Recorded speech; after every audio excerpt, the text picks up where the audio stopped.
Hi, I'm Bethany. And I'm Jody, and in this video, we will explain some of the errors that can result from implicit memory. What is implicit memory? Implicit memory is our unconscious memory. It uses past experience to remember how to do things without thinking about it. Things like driving a car, riding a bike, or getting dressed. Implicit memory is often described as memory without awareness, and it is measured by indirect memory testing. This type of testing measures behaviors that are influenced by a prior event that the participant doesn't explicitly remember. Lexical decision tasks are examples of indirect memory testing. Implicit memory is often experienced as a sense of familiarity. Something rings a bell, but you can't identify the source of that memory. This feeling of familiarity can be attributed to processing fluency. A stimulus that we have encountered before will be easier to perceive because that processing pathway will be more quickly activated when we encounter it again. The way that a person interprets their sense of familiarity can have a big impact on their response to the stimulus in question. It is possible that they will figure out the source of their familiarity, like seeing a familiar face and remembering that you know that person from school. But there are errors that can also result from the feeling of familiarity. It can be problematic if a person misinterprets their sense of familiarity. Our first example of an error that can result from implicit memory is the false fame effect. In a landmark study by Jacoby, Kelly, Brown, and Jaseszko, participants were likely to rate non-famous names as famous simply because they had been exposed to them once before. The explanation for this is that the names, although not famous, felt familiar, and the participants misattributed their sense of familiarity to the famousness of the name.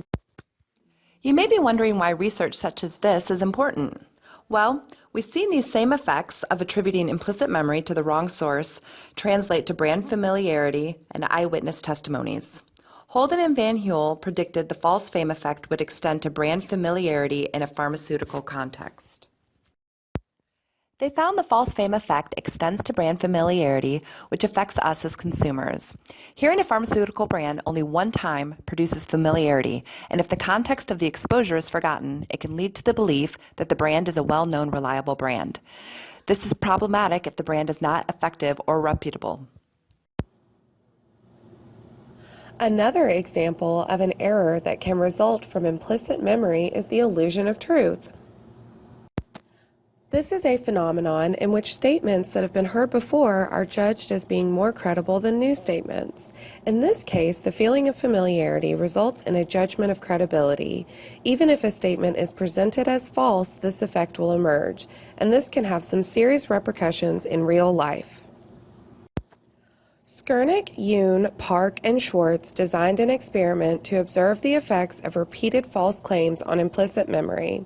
They also aimed to determine if the effects of the false claims were more significant for older people than younger people. In their study, participants were exposed to statements about health and medicine that were labeled either as true or false. They were shown some of the statements once and others 3 times. The results of the study indicated that the older individuals were much more likely to judge a repeated false statement as true after a 3-day delay. Another example is source confusion. Source confusion occurs when a person correctly identifies a stimulus as familiar, but attributes that familiarity to the wrong source. Some of the strongest examples of source confusion occur when witnesses are asked to identify the perpetrators of crimes in a lineup.